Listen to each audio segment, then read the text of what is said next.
Hello, I'm Jacob. This is the Prepper's Bunker Outdoors. Today we are out here at the range, but we will not be shooting today. Actually, what we will be doing is we'll be talking about the Ruger Lipsey's Special Super Blackhawk 44 mag Bisley with 3.75 inch barrel.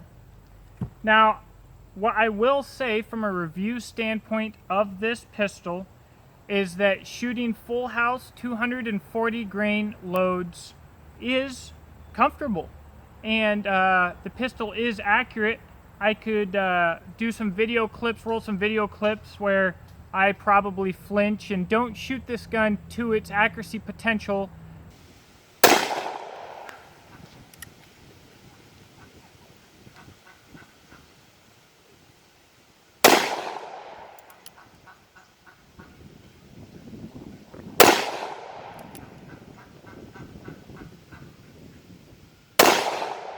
But it has the potential to be plenty accurate.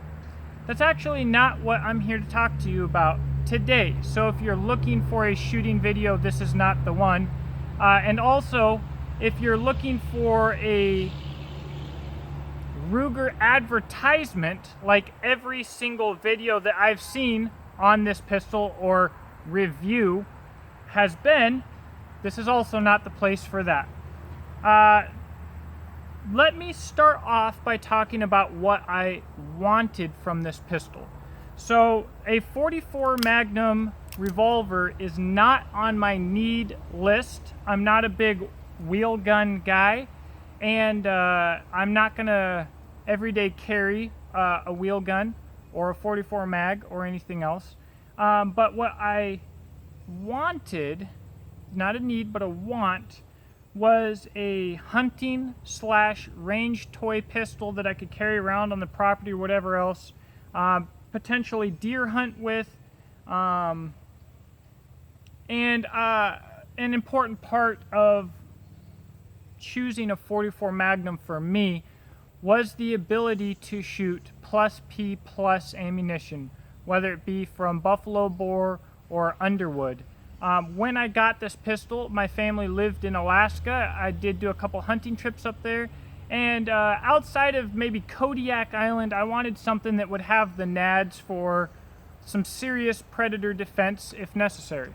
So I went with the 44 mag, and I wanted ammo to be easy to find and cheap. So for my needs, 460 or 500 Smith & Wesson probably would have been better, but the ammo is more expensive. So to me, the 44 Magnum is the heavy predator defense cartridge for a sidearm that's affordable.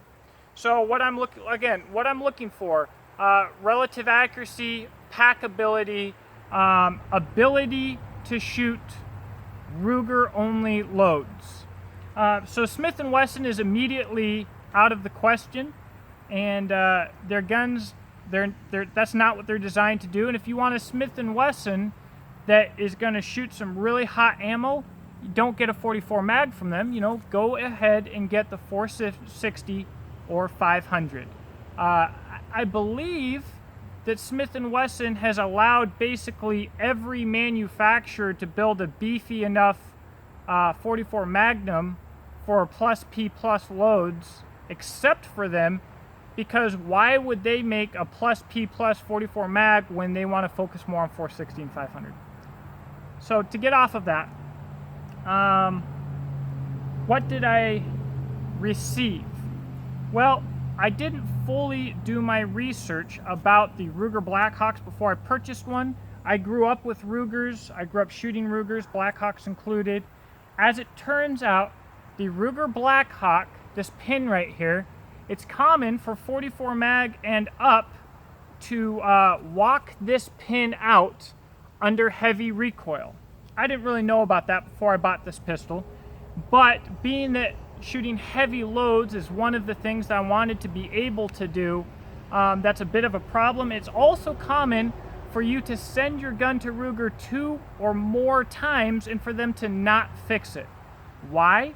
Because the parts that hold this pin in here, the spring and everything else, they are not hand fitted. They are roughly machined, and if your part's out of specs, they're just going to keep throwing parts into it that are out of spec. There are fixes for that.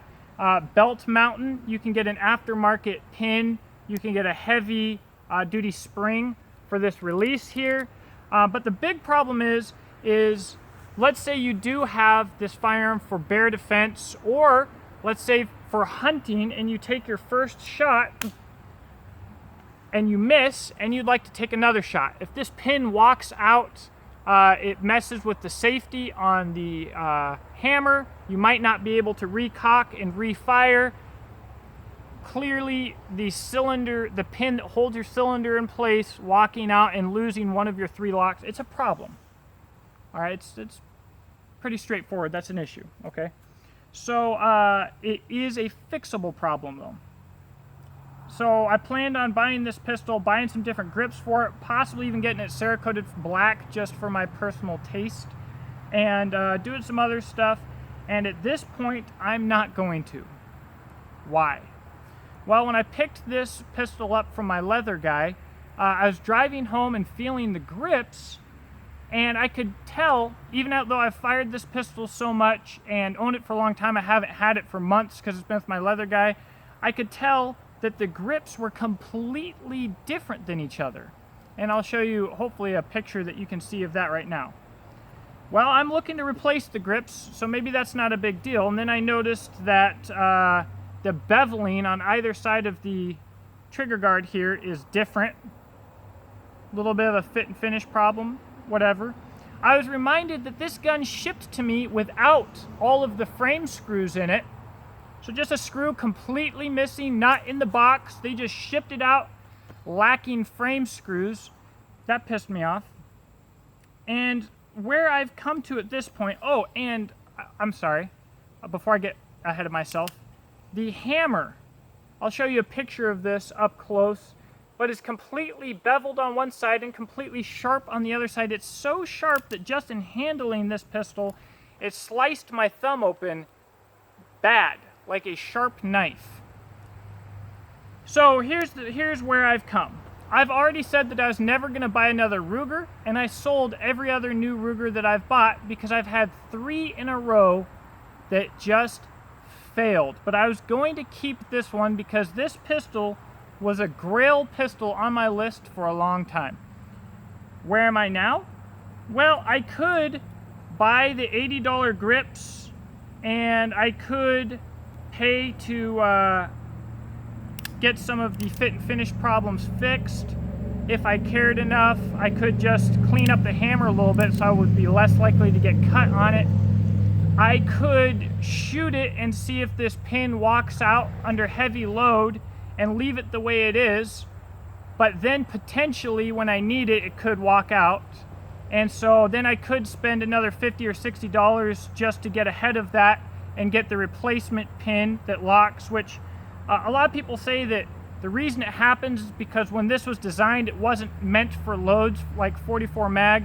If you make that excuse, you're just making excuses for Ruger, because what it was meant for originally has literally nothing to do with what it is now, especially in a handgun that's been out for what, 40, 50 years, and they know how to fix it because in 454 Casull and 480 Ruger it's fixed.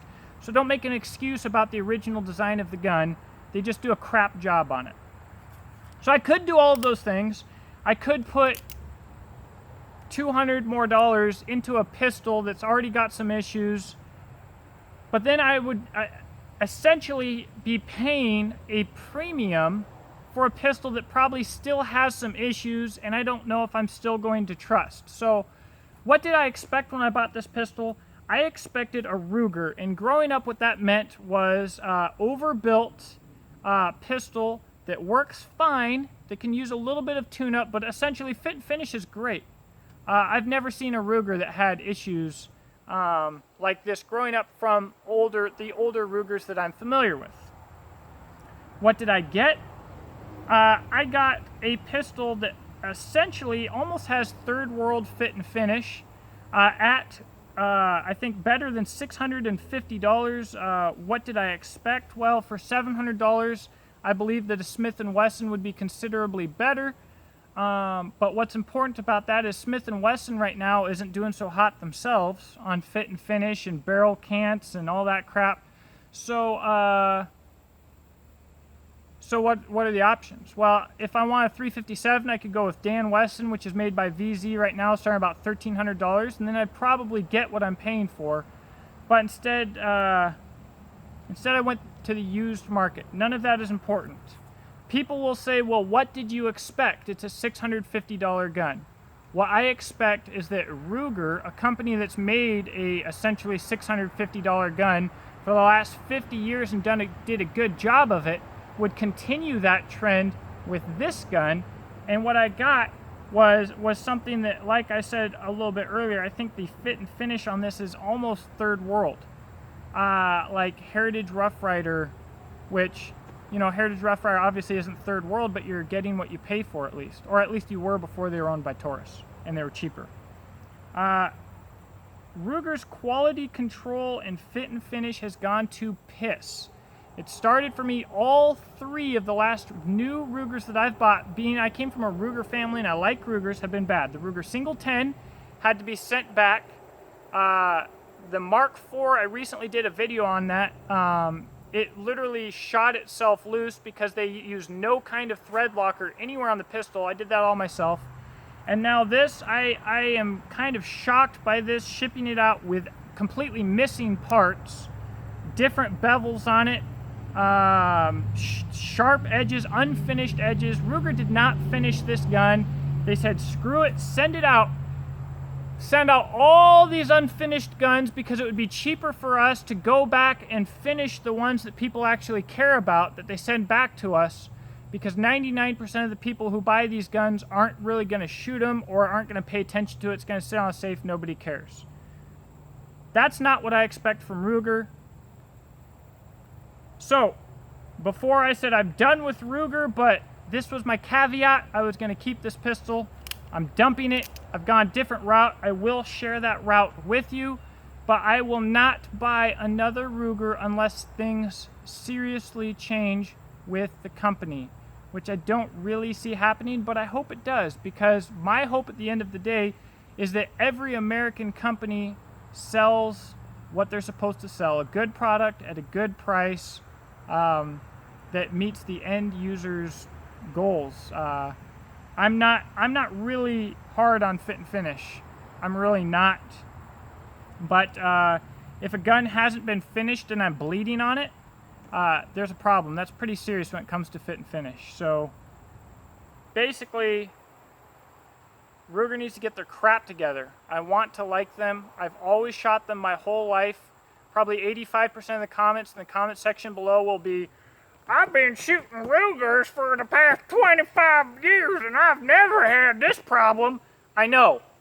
That's literally a big part of this video. I realize that you've been shooting Rugers for the past 25 years and have never had a problem. But now there's a problem. If I've gotten 3 in a row that weren't right from the factory, what does that mean? If you get one that's not right from the factory, that might mean what? 1 in 1,000 guns going out are bad, 1 in 500, who knows? But if you get 3 in a row, Ruger has just gone to piss, man. So, there you go. This is not a paid advertisement for Ruger like every other review on this pistol. This is the reality, and the reality is Ruger needs to spend less time paying people to advertise their crap and more time making sure that their crap is what it's supposed to be. Thank you for watching. Let me know what you think in the comment section below, and I hope that you have a blessed day.